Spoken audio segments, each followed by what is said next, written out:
Hello everyone, the 316 Logomaniac 316 here with my first top 10 list.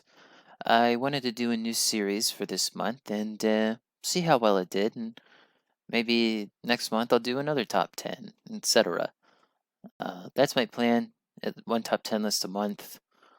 Maybe, just depends on if I got a good idea for one. Anyway, we're going to start off with games I've played this year in 2021. If you want to see me do more top 10 lists like this, be sure to let me know in the comments below, leave a like on this video, and of course, subscribe.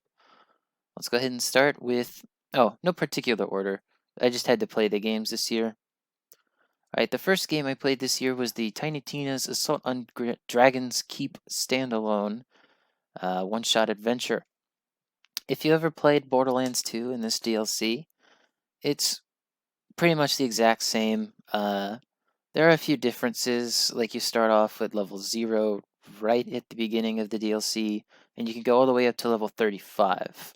However, you get 2 action skills every single level, so it's not bad. It has issues. I haven't completely finished the game. I have finished a normal playthrough and a True Vault Hunter mode playthrough. It's very difficult, those first, hour. Especially in the first area with Mr. Bony Pants guy. He may be level 1, but he's not a pushover. Definitely recommend a very strong character like Maya or even Zero. They'll get you through the game pretty quickly. If you do end up getting this, it's $10, but I don't necessarily think that it's worth it. Just stick with Borderlands 2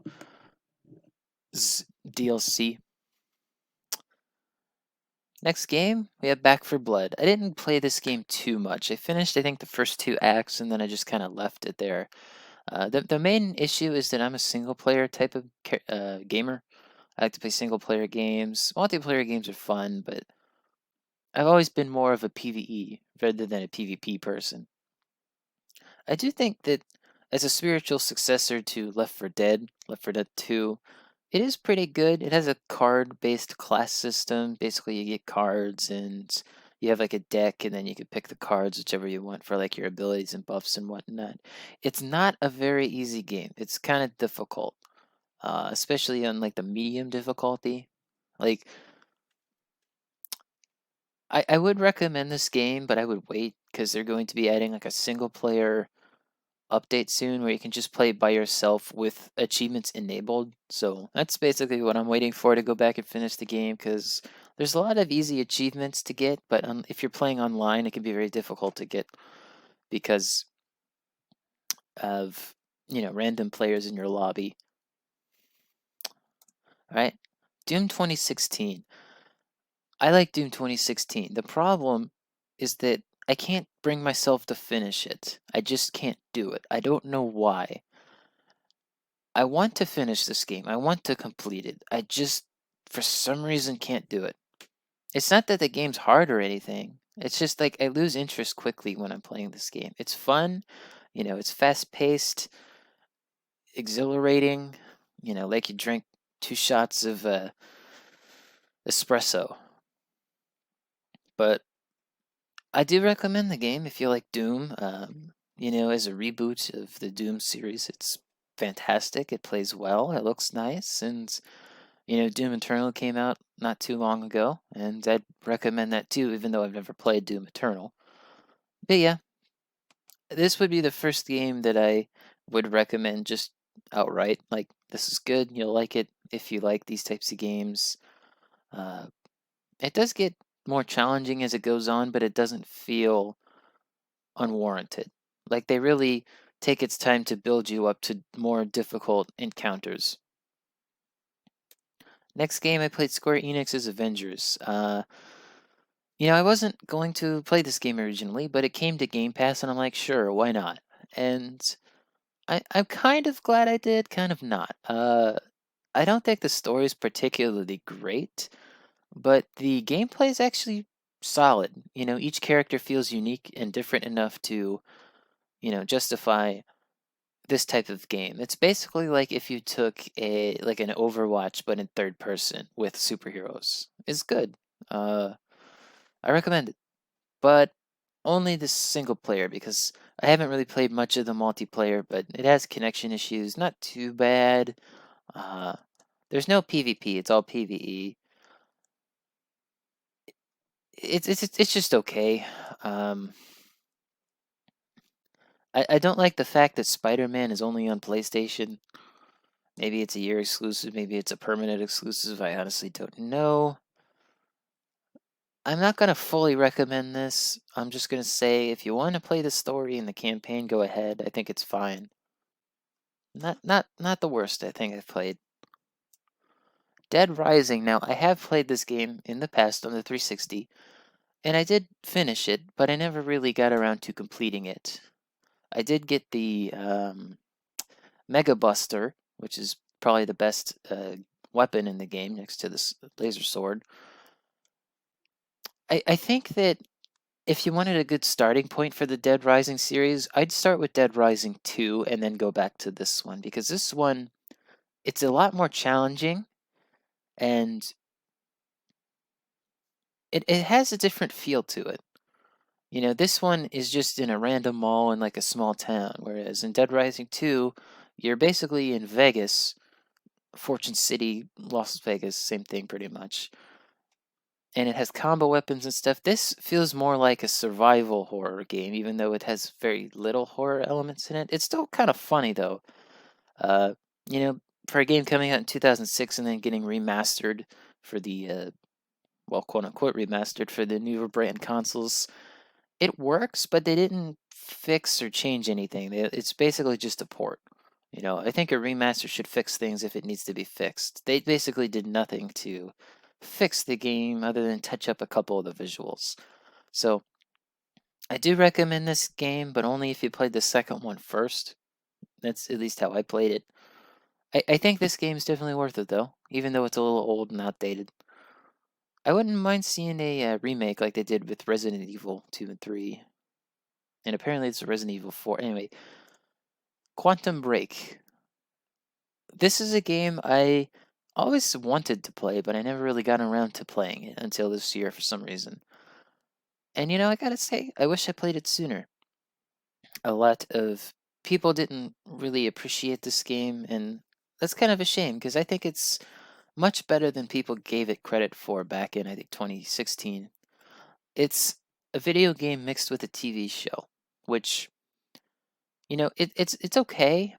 I don't think it's presented the best. I think it would have made more sense if it was like the cutscenes that were the TV show rather than just having, you know, like 30 minutes a game and then 20 minutes of TV show, etc. It's definitely worth the time that you put into it, but the gameplay's just a little wonky. Like the time powers are cool, but the actual gunplay isn't super solid. It's just fine. It's good. I would recommend playing it. Decent story, depending on what choices you make. Really, it all goes back into a loop, though. That's one of its central themes, a loop. All right, next game I played, or games rather, is the first two Mass Effect games on the 360. I wanted to play the remaster, the Legendary Edition, but I just never got it. So before I got the Legendary Edition, I wanted to play the first two games. I never went around to getting to the third game because I have none of the DLC for the third game, so it would feel more of a hollow experience. The first two games, though, you don't really need the DLCs to enjoy them. I know that Mass Effect 1 right here has a DLC that's not included in Legendary Edition because, like, the source code got corrupted or lost or something along those lines. I will say Mass Effect 1 does feel a little dated, but it's probably the best of the two for the RPG sense. There's really a lot to do from a dialogue perspective. There's a lot of unique situations you can have and a lot of choices you can make. There's a lot of freedom of choice in the game. That's probably what makes it best. However, with Mass Effect 2, it's more focused towards the action than the RPG, but still has the RPG elements to it. I don't think either one is necessarily better. Obviously, Mass Effect 2 benefited from, you know, having a better combat system, but you don't get to use all of the weapons. You know, depending on what class you pick in Mass Effect 2, you can't use a sniper rifle or a pistol, etc. I do think that both of these games are good, but if you're going to play them, get the Legendary Edition. Next game I played, I was talking about Resident Evil earlier, Resident Evil 7. Similarly to Doom, I could not finish it or continue playing it years ago, but I came back to it this year and I'm very glad I did. It's a very fantastic horror game. Resident Evil goes back to what made Resident Evil horror. I'm not going to say it's flawless. It does have some issues.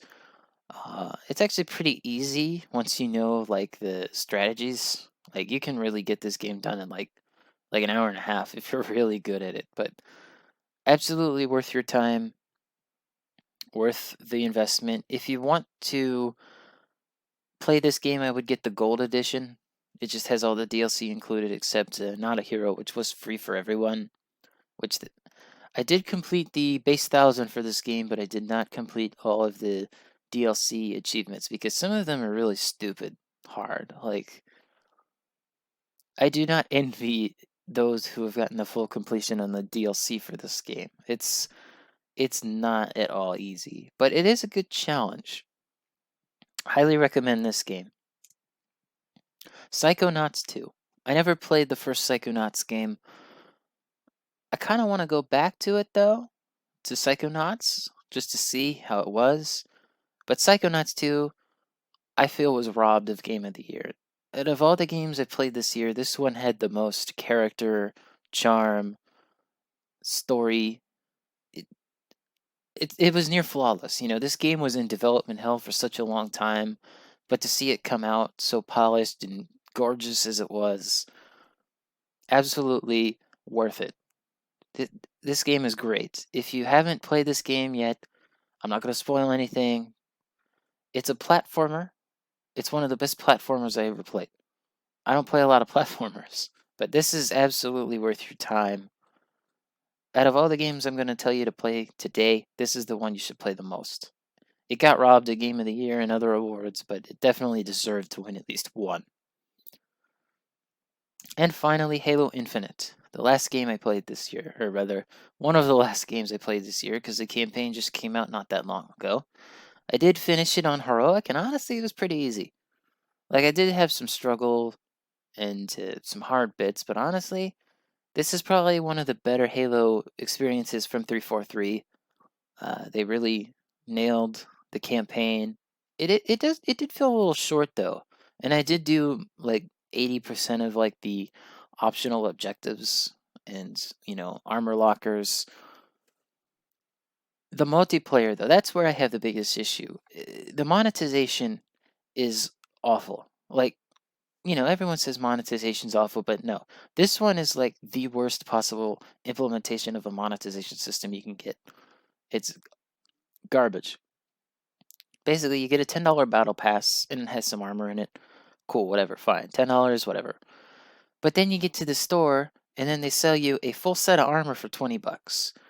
I don't understand why a battle pass that has not tons, a good amount of armor in it for 10 bucks versus one armor set for 20. It makes no sense. They really need to address it. And if they want to retain players, they're going to need to fix it.